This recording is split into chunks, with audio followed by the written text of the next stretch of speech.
Assalamualaikum warahmatullahi wabarakatuh.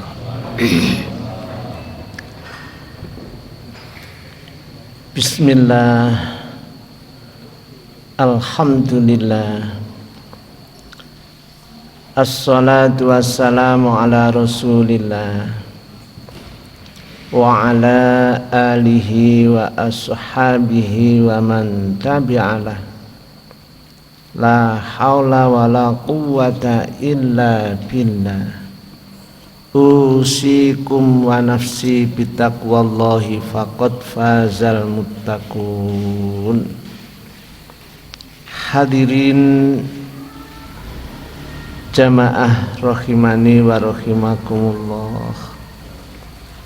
Puji syukur alhamdulillahi rabbil alamin. Allah takdirkan kita bertemu dalam rangka ibadah. Mudah-mudahan seluruh ibadah kita benar-benar diterima oleh Allah Subhanahu wa ta'ala. Dan tidak lama lagi mudah-mudahan Allah pertemukan kita dengan bulan suci Ramadan dalam keadaan mampu meningkatkan ibadah kita kehadirat Allah Subhanahu wa ta'ala. Sebab ibadah di dalam bulan Ramadan pahalanya yang selalu dilipat gandakan, yang berlipat-lipat dan tak terhingga. Satu misal, saat Lailatul Qadar itu khairun min alfi syahr. Cuman yang sangat berbahaya kalau saat Lailatul Qadar kita lancang bermaksiat kepada Allah, ini dosanya pun juga akan dilipat gandakan. Na'udzubillahi min dzalik. Mudah-mudahan Allah menyelamatkan kita saat bertemu dengan bulan Ramadan. Allah takdirkan kita bisa lebih baik amalan ibadah kita, dan mudah-mudahan saat kita bertemu bulan Ramadan seluruh dosa dan kesalahan kita benar-benar diampuni oleh Allah Subhanahu wa ta'ala. Termasuk hari ini dan hari-hari sebelum ini, kalau masih ada dosa yang belum terampuni, mudah-mudahan detik ini Allah benar-benar mengampuni seluruh dosa dan kesalahan kita. Hadirin jamaah rahimani wa rahimakumullah, kita lanjutkan pembacaan Al-Umnya Imam Asy-Syafi'i rahimahullahu ta'ala yang telah ditahqiq dan ditakhris oleh panjenengane Dr. Rifat Fauzi Abdul Muthalib, jilid kedua dari 16 jilid, halaman 328. Ini hadis terakhir dari bahasan bicara di dalam sholat. Hadis yang terakhir dalam bab ini yakni hadis yang ke-261. Akhbarona Rabi'u qol, akhbarona Syafi'u qol, akhbarona Abdul Wahhab At-Tsaqafi an Khalidin Al-Haddai an Abi Kilabata an Abil Muhallab an Imran bin Husain qala salama salam sapa an-nabiy sallallahu alaihi wasallam fi thalati rakaatin ing dalem 3 rakaat minal asri. Saat itu Rasul sallallahu alaihi wasallam bertindak sebagai imam sholat asar. Cuman baru 3 rakaat Rasul tasahud akhir kemudian salam. Fadakhala mongko nuli mlebu Nabi al-hujrata ing kamar. Kemudian setelah salam Nabi masuk kamarnya. Faqamal khirba'u, kemudian sahabat khirbak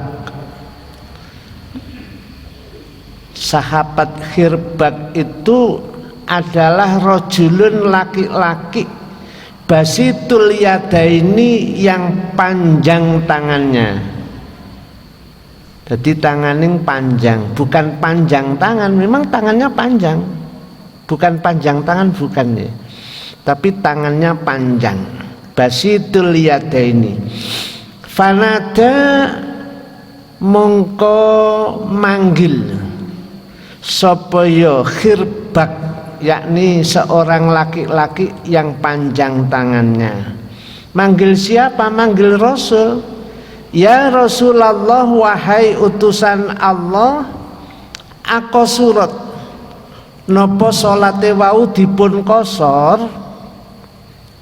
Fakharaja mongko miyos Nabi metu teko kamare. Mughdaban halih keadaan marah.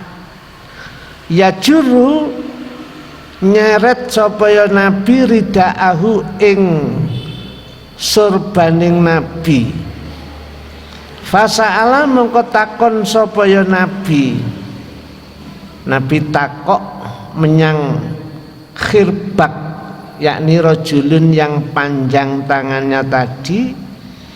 Kemudian faukhbiro, khirbak mengkhabarkan lagi kepada Nabi, enggih ya Rasul, jenengan salate wau baru 3 rakaat kemudian panjenengan tasahud dan salam langsung jenengan masuk kamar jenengan.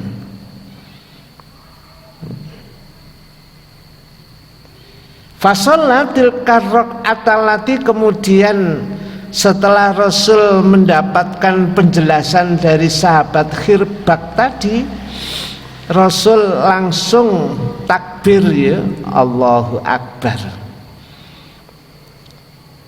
Kemudian takbir itu takbir untuk melaksanakan sholat allati kana taroka, yang tadi tertinggal 1 rakaat. Kan baru 3 rakaat sholat asar tadi, Nabi menambah 1 rakaat yang tertinggal.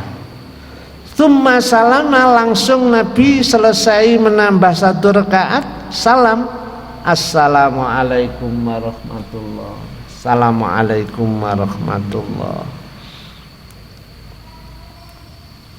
Tsumma sajada, kemudian Nabi sujud sajadata, ini itu namanya sujud sahwi. Jadi sujud sahwi kalau ingatnya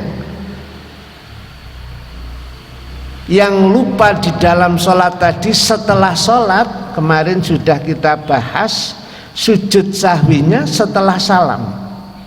Tsumma salama, lah yang hadis ini ada salam lagi setelahnya sujud sahwi. Kalau yang kemarin setelah sujud sahwi ya sudah selesai. Tapi yang hadis khirbak ini, jadi sujud sahwinya ini ada di tengah-tengah 2 salam. Ini hadis terakhir. Kita baca komentarnya Imam Asy-Syafi'i. Imam Asy-Syafi'i berkata, kami berpegang pada semua hadis ini, jadi hadis-hadis yang dibahas sebelum hari ini dan hadis tadi, kami berpendapat bahwa secara pasti seseorang tidak boleh sengaja berbicara dalam sholat dalam keadaan teringat. Maksudnya sadar kalau ngomong yang tidak ada kaitannya dengan sholat itu tidak boleh. Kok sampai ngomong, batal sholatnya. Karena dia sedang berada dalam sholat. maka tidak boleh bicara.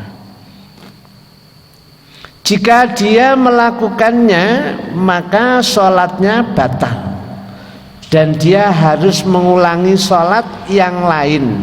Maksudnya karena sholatnya itu tadi batal, maka setelah salam dia harus mengulangi sholat sesuai dengan hadis Ibnu Mas'ud dari Nabi Shallallahu Alaihi Wasallam. Selain itu, saya tidak mengetahui adanya ulama yang pernah saya temui yang berbeda pendapat tentang hal ini. Maksudnya apa?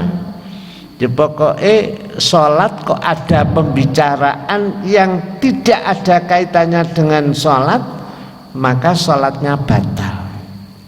Jadi kalau rukuk kan baca tasbih, sujud baca tasbih, tidak bicara. Contohnya apa? Ada orang yang lewat di depannya, terus kemudian diului salam, assalamualaikum, nggak boleh. Jawab saja juga tidak boleh, kemarin sudah dibahas. Berikutnya Imam Asy-Syafi'i berkata, barang siapa yang berbicara dalam sholat sedangkan dia berpikir telah menyempurnakannya atau dia lupa bahwa dia berada dalam sholat lalu dia berbicara di dalamnya, maka dia boleh meneruskan sholatnya dan melakukan sujud sahwi sesuai dengan hadis Dzul Yadain. Dia lupa tiba-tiba ngomong tadi assalamualaikum, waalaikumsalam, sama juga uluk salam kepada orang yang lewat atau orang yang datang atau menjawab salam, itu sama-sama tidak boleh kalau dia itu lupa kalau dirinya sedang sholat, maka sholatnya tetap dilanjut, cuman harus melaksanakan sujud sahwi sesuai dengan hadis yang dibahas sebelum ini, yakni hadisnya sahabat Dzul Yadain. Barang siapa yang berbicara dalam keadaan ini, maka sesungguhnya dia berbicara dalam keadaan dia melihat bahwa dia sudah di luar salam. Seperti tadi Khirbak saat matur kepada Rasul, ya Rasul, sholatnya apa dikosor? Nabi kemudian keluar dari kamar dalam keadaan marah sambil nyeret serbannya, kemudian nanya lagi, dan sahabat Khirbak menjelaskan setelah jelas betul kalau sholatnya tadi baru 3 rakaat, langsung Nabi melaksanakan sholat 1 rakaat yang tadi ditinggalkan. Sedangkan bicara di luar sholat itu hukumnya mubah. Jadi keyakinannya tadi Nabi sudah menyelesaikan 4 rakaat padahal masih 3. Jadi Nabi nanya kepada sahabat Khirbak, bener tak sholat emang sik 3? Nggih Rasul, tadi sholatnya baru 3 rakaat. Itu berarti bicaranya di dalam sholat. Loh kok di dalam sholat? Nah, iya toh, wong masih 3 rakaat terus ngomong seperti itu, kemudian melanjutkan 2 rakaat, tidak mengulang dari awal, enggak, melanjutkan. Sesungguhnya hadis Ibnu Mas'ud tidak bertentangan dengan hadis Dzul Yadain. Hadis Ibnu Mas'ud berkaitan dengan berbicara secara garis besar, sedangkan hadis Dzul Yadain menunjukkan bahwa Rasulullah Shallallahu Alaihi Wasallam membedakan antara bicaranya orang yang sengaja dan orang yang lupa bahwa dia sedang dalam sholat, atau orang yang bicara dalam keadaan dia menganggap setelah menyempurnakan sholatnya. Nabi tadi kan sudah menganggap sholatnya sempurna 4 rakaat. Kemudian salam, setelah salam masuk kamar tadi. Maka Nabi menyempurnakan atau menambah 1 rakaat yang tertinggal tadi, kemudian salam, berikutnya sujud sahwi, setelah sujud sahwi salam lagi, tidak tasahud ya, langsung salam. Ini alhamdulillah selesai bab bicara dalam sholat. Berikutnya perbedaan pendapat tentang bicara dalam sholat. Ini kita baca karena kaitannya erat dengan hadis yang sebelumnya, cuman babnya diterangkan atau dijelaskan oleh Imam Syafi'i, bab perbedaan pendapat tentang berbicara dalam sholat. Imam Asy-Syafi'i berkata, sebagian ulama berbeda pendapat dari kami terkait berbicara dalam sholat. Mereka menghimpun berbagai hujah untuk menentang pendapat kami.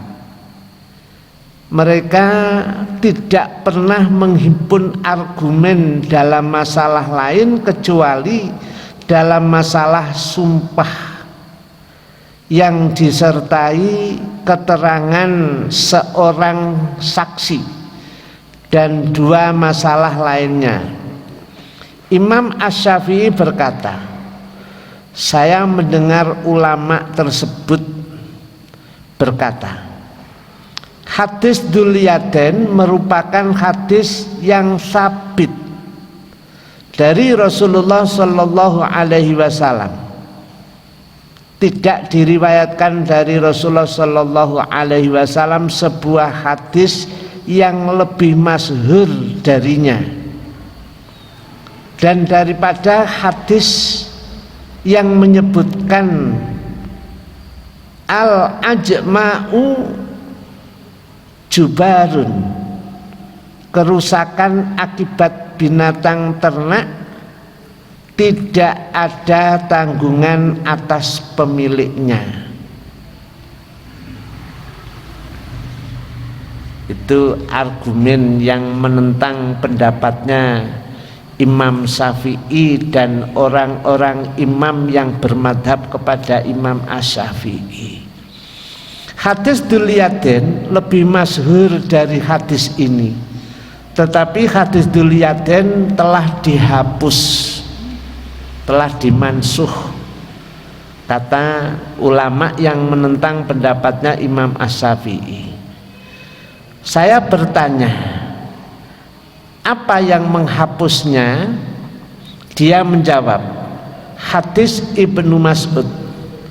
Kemudian dia pun menyebutkan hadis yang saya sampaikan di atas, yaitu yang di dalamnya disebutkan sesungguhnya Allah Subhanahu wa ta'ala menetapkan hukum baru yang Dia kehendaki, dan di antara hukum yang ditetapkan Allah Subhanahu wa ta'ala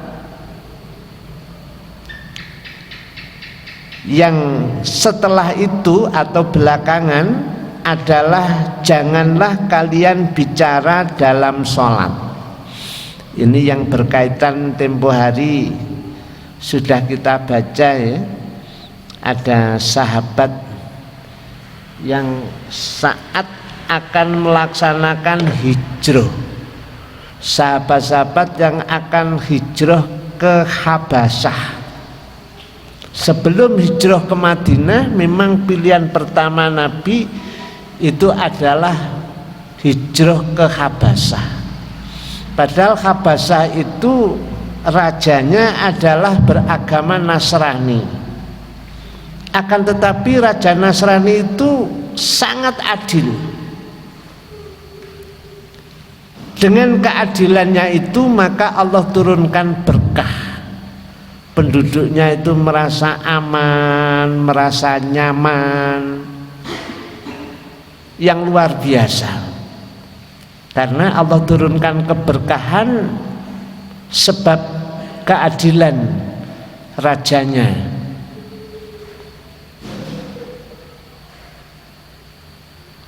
Yang namanya Harmalah ibnu Afjur itu ya. Tahu kalau rajanya, titel rajanya namanya Raja Najasyi. Itu kan sahabat-sahabat saat akan berangkat ke Habasyah, Nabi dalam keadaan sholat. Sahabat-sahabat uluk salam, assalamualaikum. Nabi menjawab waalaikumsalam. Itu ya. Saat sahabat-sahabat kundur dari Habasyah mau menjumpai Nabi, Nabi persis dalam keadaan sholat lagi. Kemudian sahabat uluk salam, assalamualaikum. Nabi tidak menjawab. Akhirnya sahabat itu bingung, ini apa ya salahku, Nabi kok tidak menjawab. Karena saat mau berangkat ke Habasyah, uluk salam kepada Nabi, Nabi menjawab. Akhirnya sahabat yang uluk salam tadi duduk sambil pikirannya norno ya, kok nggak mau jawab.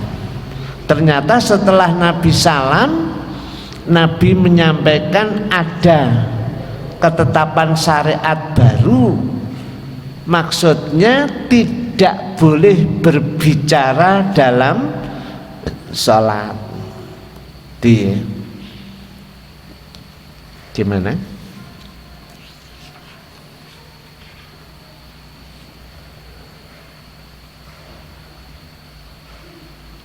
Kemudian Rasul pun juga bersabda, inna sholata la yasluhu fiha syai'un min kalami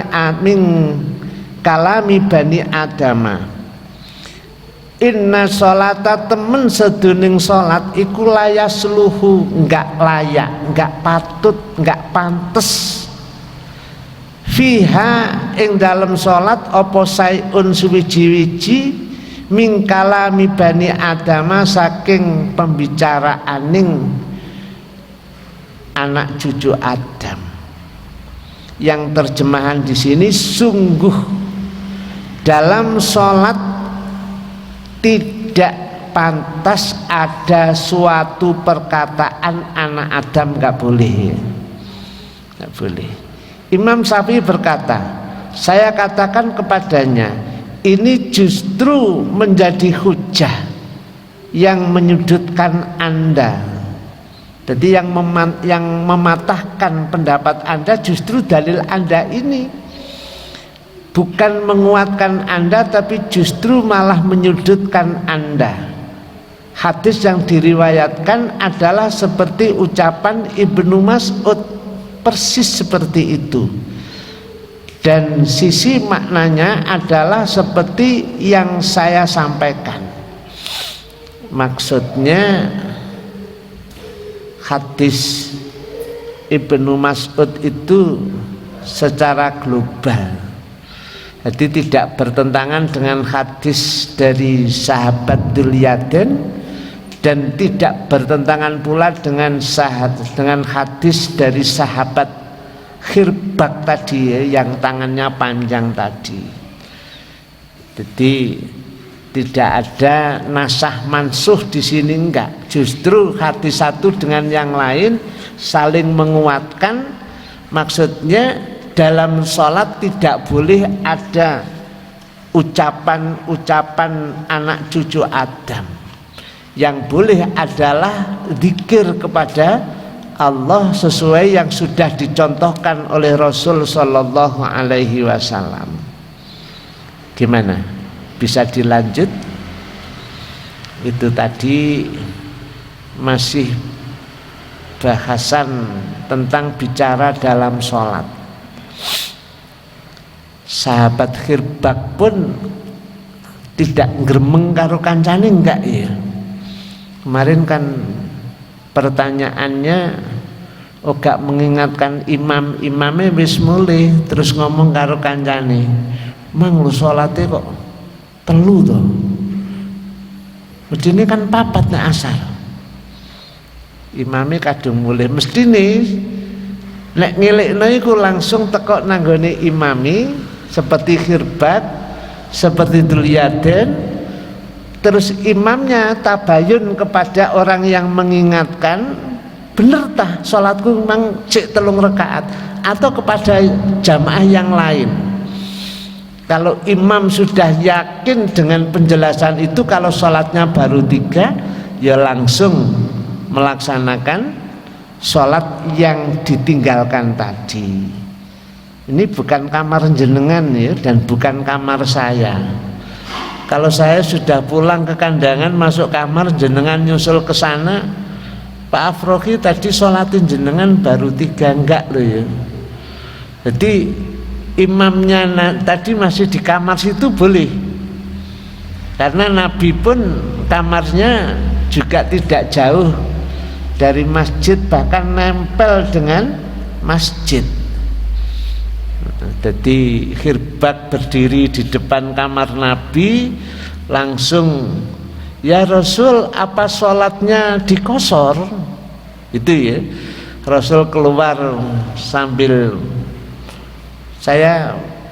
pikiran saya ya, apa mungkin yang terjadi pada kita itu tadi enggak zikir di masjid bareng-bareng, terus kemudian pulang mungkin badan kita itu kurang enak, atau mungkin capek dari kandangan ke sini mau ngacet umpamanya, terus kene pas delalah imamnya enggak hadir, terus jadi imam di sini, mari salam langsung masuk kamar maunya istirahat, otomatis ya anyel ya, lagi tas layah-layah kepingin istirahat, ana wong bengok-bengok, "Pak Afroki salate sik 3 rakaat itu tadi napa jenengan kosor?"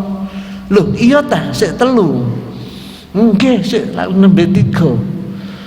Saya mestinya langsung masuk ke pengimaman, kemudian takbir menambah 1 rakaat, terus sampai salam.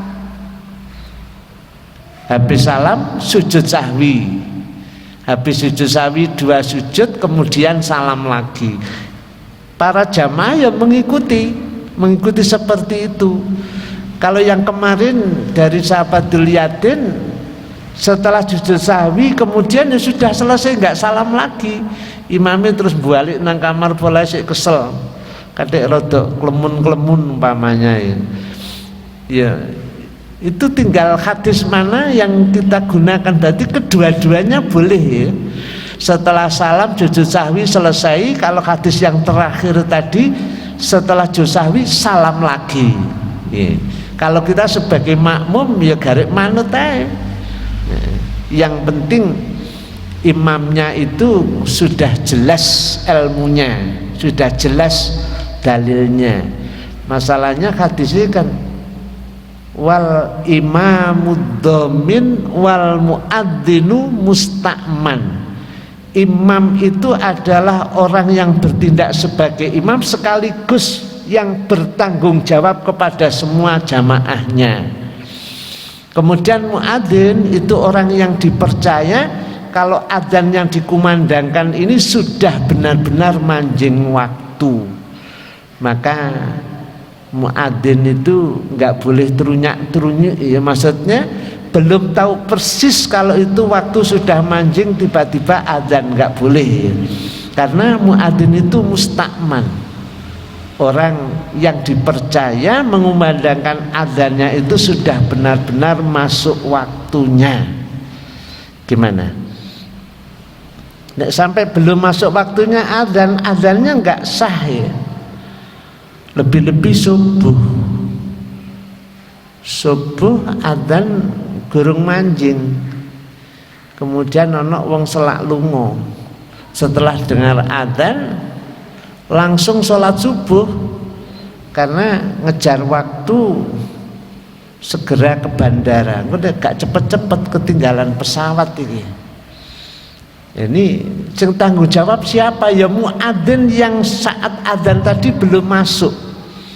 Kalau di kita kan kecepatan adzan subuh itu 30 menit, sehingga Muhammadiyah menetapkan harus diperpanjang, ditambah, maksudnya waktu ini 8 menit.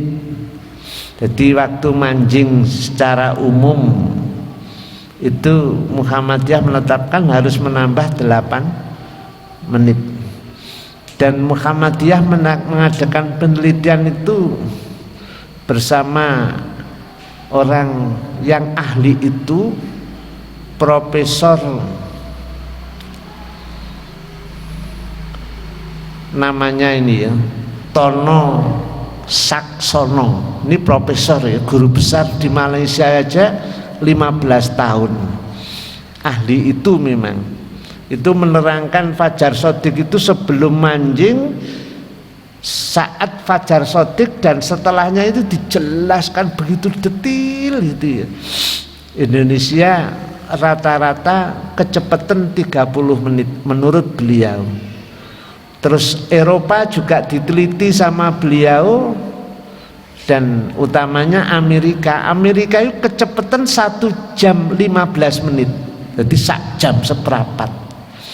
Tapi alhamdulillah luar negeri dengan penjelasan itu sangat-sangat menerima. Ternyata di Indonesia beda. Setelah Profesor Dr. Tono Saksono ini diundang di majelis ulama, itu majelis ulama minta dijelaskan, majelis ulama menerima dan akan disampaikan kepada Depak, karena yang punya otoritas merubah itu bukan MUI tapi Depak.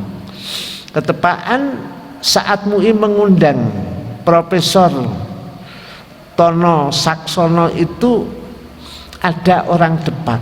Orang Depak langsung menyambut dengan baik, nanti panjenengan juga akan saya undang di Depak dan nanti bersama-sama kita adakan perubahan. Ternyata sampai detik ini belum diundang, nggak ada kabar apa-apa. Ya, kita tahu Menteri Agama ini agi pikirannya gak patek bagus ya. Mudah-mudahan segera ada hidayah sehingga enggak telonyor nek ngomong kayak gitu. Prihatin ya kita.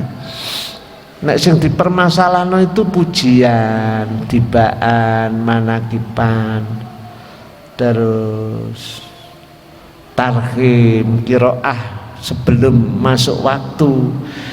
Itu insya Allah aman ya, tapi setelah dia menyentuh adzan bahaya. Memang adzan itu harus dikeraskan suaranya, justru harus pakai speaker, malah mereka masalahkan. Akhirnya ya sampai sekarang panggah rame. Tidak hanya itu, sampai membenarkan ucapan dudung pun dimasalahkan, dan yang lain-lain juga akhirnya jadi masalah kabeh. Ya seperti itu. Jadi sampai tentang masalah waktu. Terus Profesor Tono Saksono itu juga mengevaluasi waktu maghrib. Waktu maghrib ini kemunduran, cenderung sudah manjing isya baru maghrib ini dilaksanakan. Terus dia juga mengulas tentang karena adzannya maghrib saja sudah mundur, kemudian pujiannya panjang, delalah kiai ini gak muncul. Akhirnya kiai ini tekok masjid, waktu ini maghrib sudah habis, dan beliau menyinggung waktu maghrib itu lebih singkat daripada subuh, digunakan untuk wudhu, ganti pakaian, terus kemudian sholat maghrib dan sholat sunnah itu aja sudah habis. Itu keterangan beliau. Mangke panjenengan bisa ngeklik ya, bisa di YouTube atau bisa di Mbah Google, jenengan tulis nama beliau Tono Saksono. hari ini sedang mengulas tuntas masalah awal Ramadan, itu dijelaskan dengan rinci sampai orang awam sekalipun bisa memahami. Padahal itu sulit ya, kalau hanya fajar dengan manjingnya waktu isya ini mudah, tapi nek wis ngomong satu Ramadan, satu Syawal, ini satu pekerjaan yang beliau bisa menjelaskan dengan tuntas melalui ayat-ayat Al-Quran dan hadis yang dipadukan dengan sains, dengan ilmu beliau, luar biasa. Maka beliau sangat heran kalau ada orang yang mundur puasanya tidak hari Sabtu kemudian puasanya harus tanggal 3. Mestinya tanggal 2 ini sudah benar-benar manjing waktu Ramadan, manjing, tapi kok masih ada yang memaksakan diri untuk puasanya tanggal 3. Dijelaskan sama beliau. Ini tadi ngomong apa kok toko kono-kono? Ya, itu saya rasa penting ya, untuk satu Ramadan dan satu Syawal itu juga termasuk satu Dzulhijjah. Karena satu Dzulhijjah itu nanti untuk menentukan wukufnya di Arafah dan lain sebagainya. Insyaallah seperti itu tentang masalah perbedaan pendapat, masalah bicara ya, perbedaan pendapat bolehnya berbicara di dalam sholat. Yang membantah Imam Syafi'i ini tadi kan total ya, tidak boleh menganggap hadis Dzul-Yadain ini sudah dimansuh.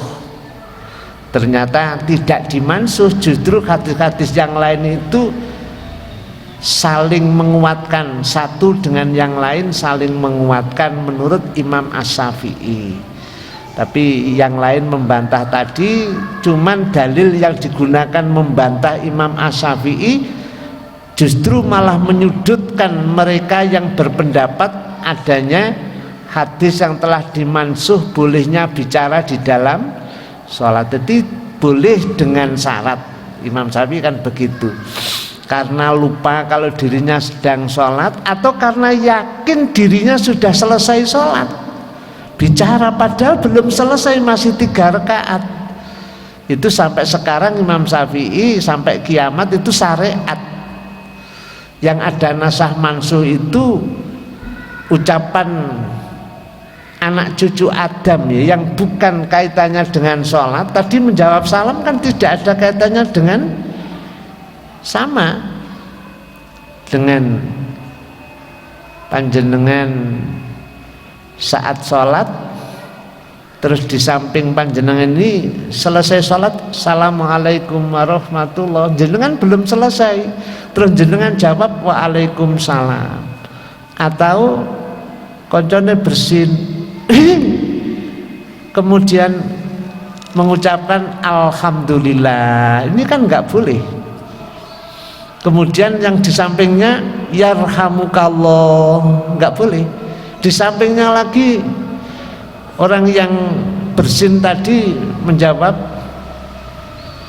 yahdikumullah, tidak ya, itu termasuk ucapan anak Adam, kaitannya ke karo wahing, bukan kaitannya dengan sholat, itu tidak boleh. Kalau kaitannya dengan sholat itu boleh, tapi kalau tidak ada kaitannya dengan sholat, kaitannya dengan wahing, tidak boleh.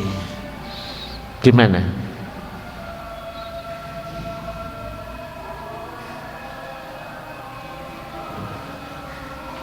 Kita tambah satu hadis, mudah-mudahan cukup waktunya. Ini hadis berikutnya sudah bab yang berbeda. Bab apa? Bab bicara dan duduknya imam sesudah salam. Hadisnya ke-262.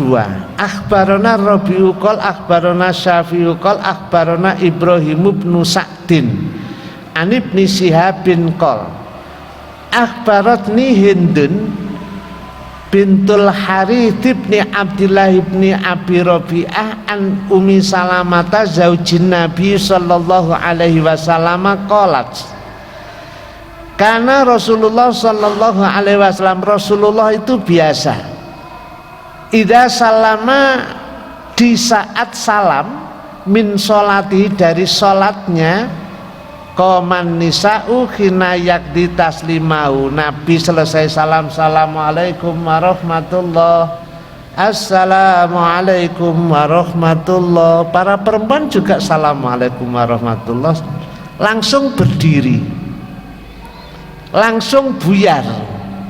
Wama kata Nabi sendiri masih duduk di dalam pengimaman, fi makan yasiron, sebentar, sampai para wanita buyar, maksudnya sudah pulang semuanya.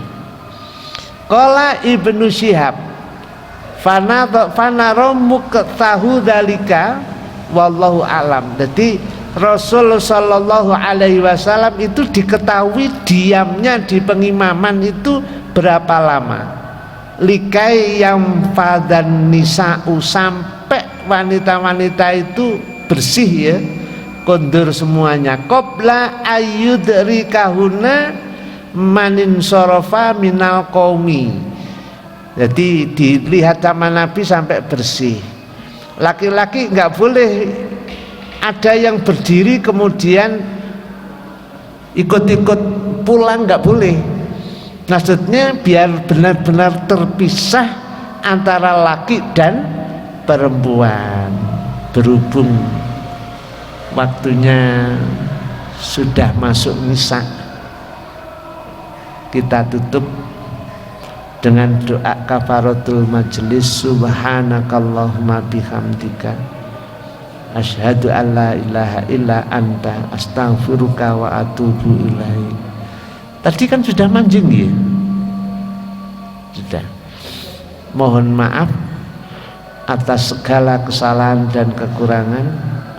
Assalamualaikum warahmatullahi wabarakatuh.